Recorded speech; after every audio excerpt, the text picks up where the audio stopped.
여러분 안녕하세요. 이마음입니다. 오늘 하루도 잘 보내고 계시죠? 기분은 어떠세요? 모든 게 다 잘 되어가고 있죠? 오늘도 여러분과 함께 인생 수업 두 번째 클래스 시작하겠습니다.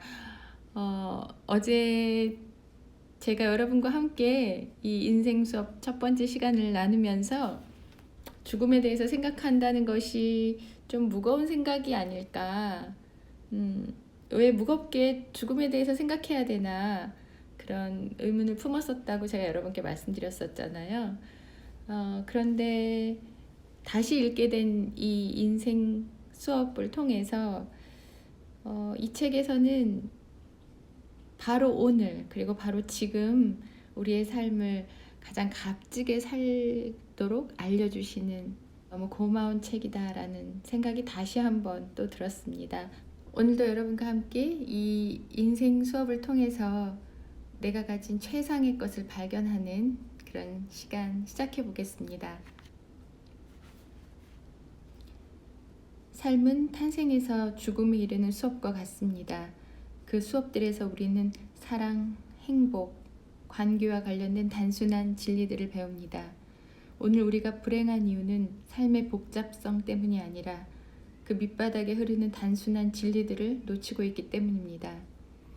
많은 이들이 사랑에 대해 충분히 안다고 생각하지만 그럼에도 만족스러운 사랑을 발견하지 못합니다. 우리가 느끼는 것은 대부분 사랑이 아니기 때문입니다. 그것들은 두려움, 불안, 기대 심리가 만들어낸 허상에 불과합니다. 지구라는 행성 위를 함께 걸어가고 있지만 우리들 각자는 외롭고 무기력하고 부끄러운 존재들입니다.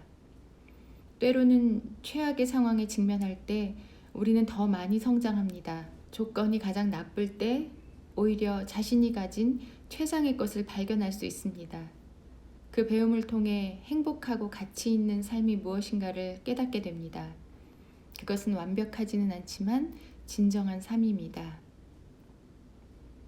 그렇다면 그런 배움을 얻는 주체는 누구인가? 다시 말해 나는 누구인가?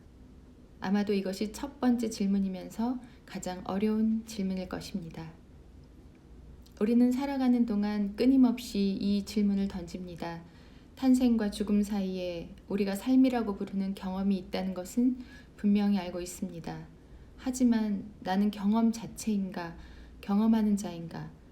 나는 이 육체인가? 아니면 나의 잘못들인가? 내가 앓고 있는 병이 곧 나인가? 나는 내가 자란 과정의 결과물인가? 나는 변화할 수 있는가? 그리고 변화한 후에도 여전히 나인가? 아니면 돌에 박힌 화석처럼 변화할 수 없는가? 당신은 그 어느 것도 아닙니다. 당신에게도 틀림없이 결점이 있겠지만 그것들은 당신이 아닙니다. 병에 걸렸을 수도 있지만 그 병이 당신은 아닙니다. 재산이 많을 수도 있지만 당신의 은행 잔고가 당신은 아닙니다. 당신은 결코 당신의 이력서, 배경, 성적, 실수, 육체, 역할, 직함이 아닙니다. 이 모든 것들은 언제라도 변할 수 있기 때문에 당신이 될 수 없습니다. 병과 싸우는 사람들을 보고 있으면 자신이 누구인가를 알기 위해서는 진정한 자신이 아닌 것들을 모두 벗어던져야 한다는 것을 알게 됩니다. 죽음을 눈앞에 둔 사람을 보고 있을 때 우리는 더 이상 그의 실수, 잘못, 질병들을 바라보지 않습니다. 전에는 그것들로 그를 바라보았었지만 지금은 아닙니다. 이제는 오직 그 사람만 보일 뿐입니다. 삶의 마지막 순간이 가까워 오면 사람들은 더 진실해지고 정직해지고 더 진정한 자신이 되기 때문입니다. 마치 어린 시절로 되돌아간 것처럼. 그렇다면 삶의 시작과 끝에서만 우리는 진정으로 우리 자신일 수 있는 것일까? 극단적인 상황에서만 단순한 진리가 드러나는 것일까? 그런 상황이 아니면 결코 자신의 모습을 볼 수 없는 것일까? 진정한 자신을 발견하고 다른 사람에게서도 그의 진정한 모습을 발견하는 것. 이것이 바로 삶의 궁극적인 배움입니다. 누군가 미켈란젤로에게 어떻게 피에타상이나 다비드상 같은 훌륭한 조각상을 만들 수 있었느냐고 물었습니다. 그러자 미켈란젤로는 이미 조각상이 대리석 안에 있다고 상상하고 필요 없는 부분을 깎아내어 원래 존재하던 것을 꺼내주었을 뿐이라고 대답했습니다. 이미 존재하고 있었고 앞으로도 영원히 존재할 완벽한 조각상이 누군가가 자신을 꺼내주기를 기다리고 있었습니다. 마찬가지로 당신 안에 있는 위대한 사람도 밖으로 나오기만을 기다리고 있습니다. 사람은 누구나 내면의 위대함의 씨앗을 가지고 있습니다. 위대한 사람이란 다른 사람이 갖지 못한 특별한 무엇인가를 가진 사람이 아닙니다. 그는 단지 가장 뛰어난 자신을 드러내는데 장애물이 되는 것을 제거해 버렸을 뿐입니다. 불행히도 우리의 진정한 자아는 현실에서 쓰고 있어야 하는 가면과 역할들에 가려져 있기가 쉽습니다. 부모, 회사원, 공동체의 리더, 아웃사이더, 모범생, 반항아, 아픈 부모를 돌보는 착한 아이 등의 역할은 우리의 자아를 파묻는 바위돌이 될 수 있습니다. 때로 우리에게 그런 역할이 강요되기도 합니다. 열심히 공부해서 의사가 되라, 여자답게 행동해라, 회사에서 승진하려면 유능하고 부지런해야 한다. 때로는 그 역할이 멋있어 보이거나 사회적 지위를 보장해주거나 이익이 되기 때문에 또는 그렇게 보이기 때문에 자진해서 그 역할을 맡는 경우도 있습니다. 변화하는 환경에 맞춰 의식적으로나 무의식적으로 새로운 역할을 맡았다가 그 결과에 상처받기도 합니다. 이런 말을 하는 부부가 있습니다. 결혼 전에는 좋았는데 결혼하고 나니까 뭔가 잘못된 것 같아. 결혼하기 전에 그들은 그 자신들이었지만 결혼한 뒤에는 자신이 알고 있는 남편과 아내의 역할을 떠맡으려고 했습니다. 의식하지 못하는 사이에 남편과 아내가 어떠해야 하는지 기준을 세우게 되었고 그것에 맞춰 행동하려 한 것입니다. 진정한 자신의 모습을 지키며 스스로 어떤 배우자가 되고 싶은가를 찾는 대신 말입니다. 이렇게 말하는 남자도 있습니다. 난 삼촌 노릇은 훌륭하게 해냈는데 아빠 노릇을 하려니 정말 힘이 들어. 삼촌이었을 때는 아이들과 마음으로 교류했습니다. 하지만 아버지가 되자 자신이 맡아야 할 특정한 역할이 있다고 생각했습니다. 바로 그 역할이 그가 진정한 자신이 되는 것을 가로막은 것입니다.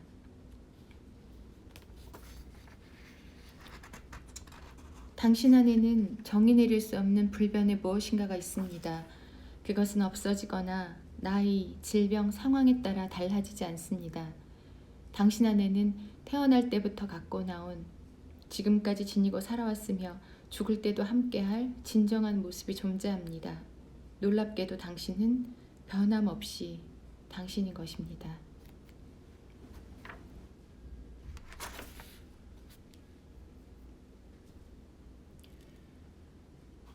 미켈란젤로가 그렇게 훌륭한 피에타나 다비드 상을 조각할 수 있었던 이유는 그 대리석 안에 이미 그 조각상이 있다고 생각했고 그 필요 없는 부분을 깎아내서 원래 존재하던 부분을 꺼내주었을 뿐이라고 얘기했다고 합니다. 여러분 안에 있는 진정한 그 조각상은 무엇일까요?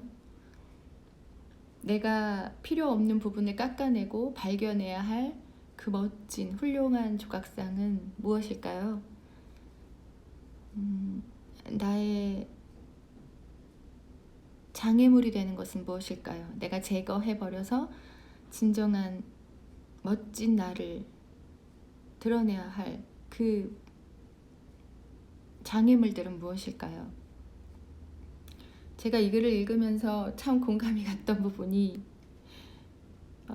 배우자에 대한 얘기였습니다.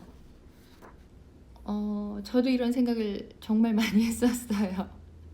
저희 남편이 결혼하기 전에 저에게 얼마나 잘해주었는지 정말 제가 이런 이런 남자를 만날 수 있다는 게 행운이구나 그런 생각을 하고 결혼을 했습니다.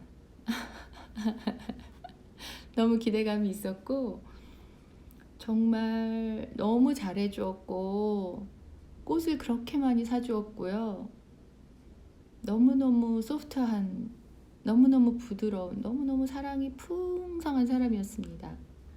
그런데 제가 결혼을 하고 나서 다른 사람과 살고 있더라고요. 뭐든지 귀찮아하는 거예요. 너무 화가 나고 너무 불만이 막 많았고 너무 괴로웠어요, 남편 때문에. 그런데 세월이 지나고 또 같이 성숙하고 나이가 들면서 그런 서로의 모난 부분, 필요 없는 부분들이 하나씩 깨어지기 시작했고, 그리고 서로가 말은 안 하고 표현은 못 하고 이렇게 퉁퉁거리긴 했지만 그 안에 있는 조각상은 봤던 것 같아요. 제 생각에도. 제가 남편 안에 있었던 그 너무 훌륭한 조각상은 보고 있었기 때문에 그것을 끌어내 주려고 되게 노력을 했고, 남편 역시 제 안에 있는 그 훌륭한 조각상을 알고 있었기 때문에 저를 사랑해주고 저와 함께 이렇게 오랜 시간들을 함께 할 수 있었던 것 같습니다. 저희 남편에 대해서 더 많이 그 안에 있는 조각상을 발견하도록 제가 노력해야겠다, 그런 생각이 들었어요. 제가 그 사람 안에 있는 조각상만 보고 다른 것을 그 사람이 아니라고 생각한다면 충분히 그 사람과 함께 그 조각상을 발견하고 그 멋진 것을 항상 칭찬해주고 격려해주고 그 의미를 인정할 수 있을 것 같아요. 내 남편 안에 있는 진정한 그 너무너무 훌륭한 조각상은 무엇일까요? 내 아이 안에 있는 최고로 값진 그 조각상은 무엇일까요? 그리고 내 안에 있는 그 조각상은 무엇일까요? 내가 나 자신을 뭘로 뒤덮고 뭘로 감싸고 뭘로 가리고 있는 걸까요?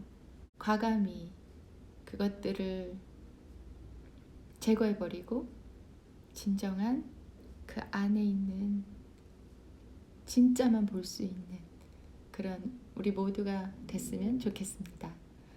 오늘도 여러분과 함께 인생 수업에 같이 앉아서 수업을 들을 수 있어서 너무너무 행복하고 감사했고요. 여러분과 함께하는 이 시간이 저를 너무너무 성장시키고 저를 단단하게 하고 제 안에 있는 보석들을 찾게 해주는 그런 시간이 되고 있습니다. 여러분 너무 감사하고요. 제 마음 안에 있는 진정한 사랑을 여러분께 보내드리고 진정한 감사와 기쁨도 여러분께 보내드립니다. 여러분 화이팅 하세요. 힘내세요. 여러분 안에 있는 진정한 그 멋진 조각상 발견하시고 여러분 주위에 있는 사람들에게도 그 어떤 조각상이 그 안에 있는지 한번 찾아보세요. 웃으면서 찾으시면 더 좋겠지요.